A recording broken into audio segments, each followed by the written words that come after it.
Hello, everyone. Welcome to another episode of Criminal Confession, the podcast where we dive deep into the chilling world of unsolved crimes and mysteries. I am your host, Srushti, for this episode. And before we get into this case, I want to remind you to listen to our previous episode based on the Menendez brothers. Guys, don't miss out on that one. I will also be informing you about the giveaway later on this episode. Now, quickly let's just dive into this case. Our focus will be on the notorious Gavit sisters, two siblings whose lives became entangled in a web of crime and intrigue. This started in June 1993 when a localite in Khopoli, Pune, found a child's body who seemed to be around a year old. This child was Bunty, but he wasn't the only victim who went missing and then was found dead. Between 1990 and 1996, numerous children in western Maharashtra had gone missing and were later found dead few months later. Who were these children? Who was killing innocent young children so brutally?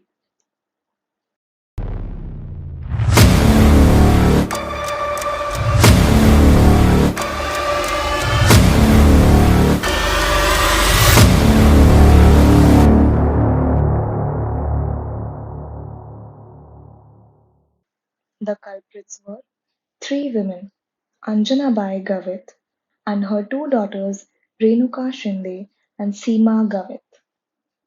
To provide you some background of these three women, let's go back to 1973 when young Anjana Bai Gavit eloped with her boyfriend from Nasik to Pune.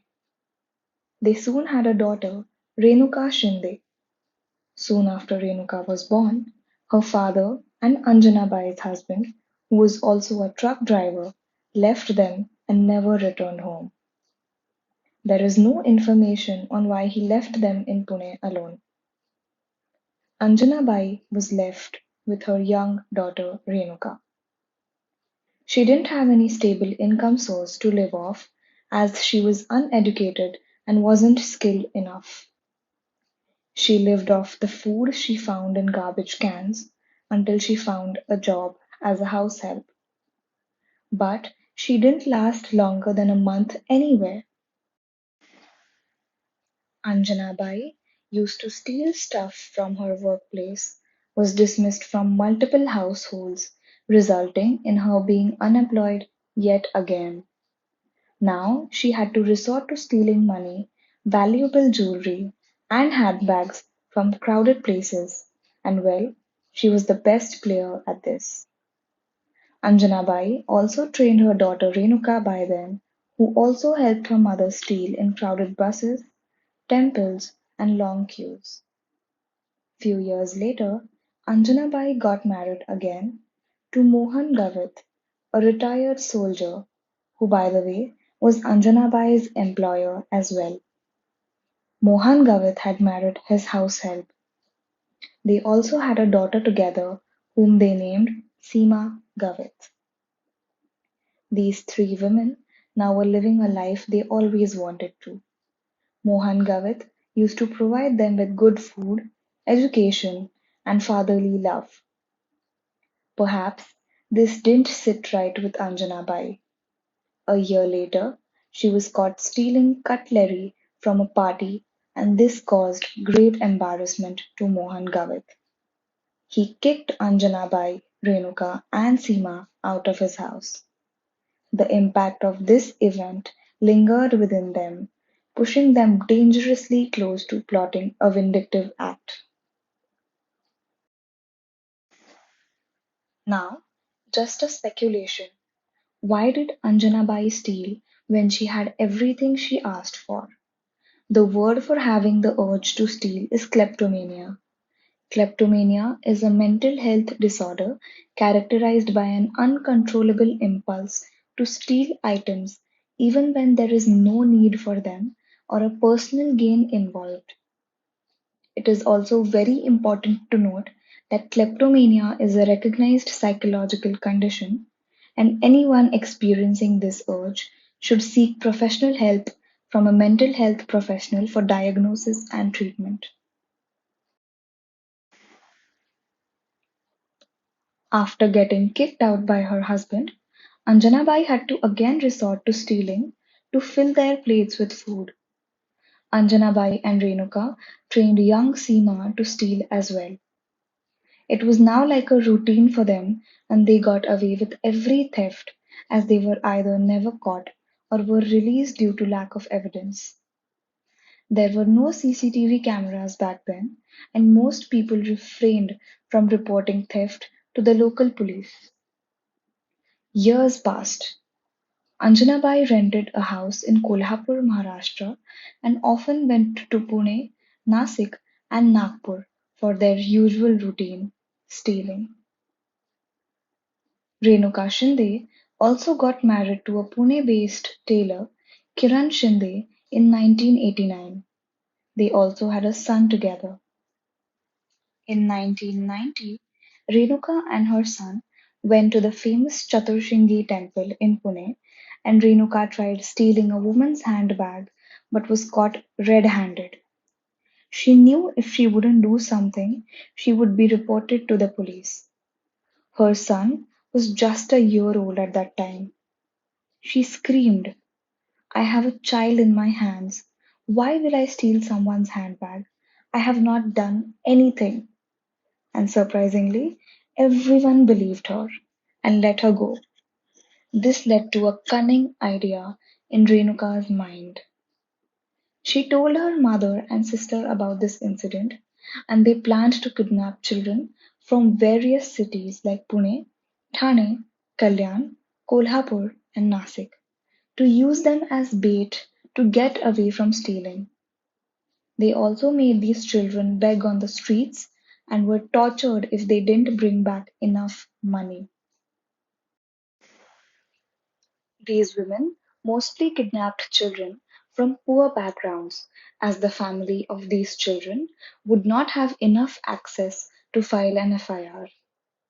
And even if it was filed, these women were released due to lack of evidence. In April 1991, one of the victims, Santosh, was kidnapped from Kolhapur's Mahalakshmi temple and was then brought to Pune. One day, Seema was again caught stealing a woman's purse. Santosh was in AnjanaBai's lap, and to distract everyone, she slammed Santosh's head on the temple's pillar to distract everyone. Santosh was heavily injured and started crying loudly.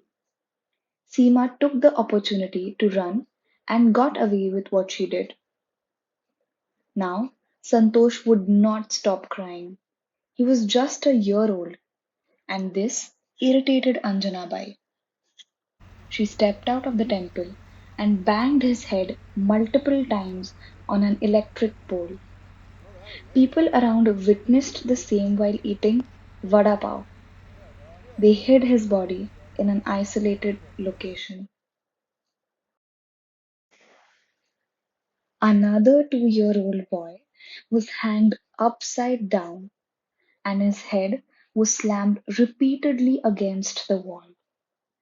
At no point, the prosecution claimed, did the accused show any concern or remorse. Another victim, Gauri, was also brutally murdered and was stuffed inside a suitcase.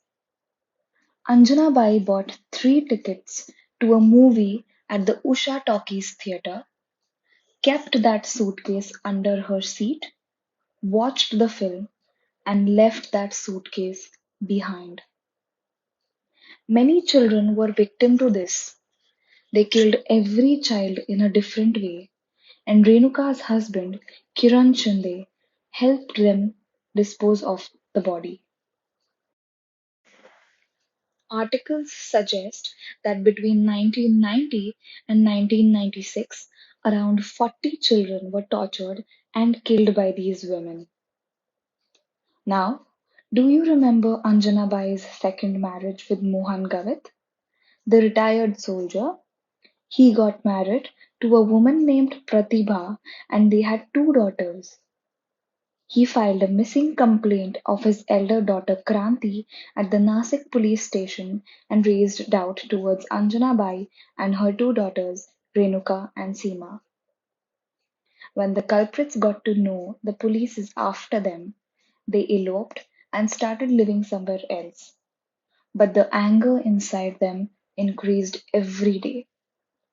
They killed Mohit and Pratipha's daughter, who was just 9 at that time, and decided to kidnap their younger daughter as well.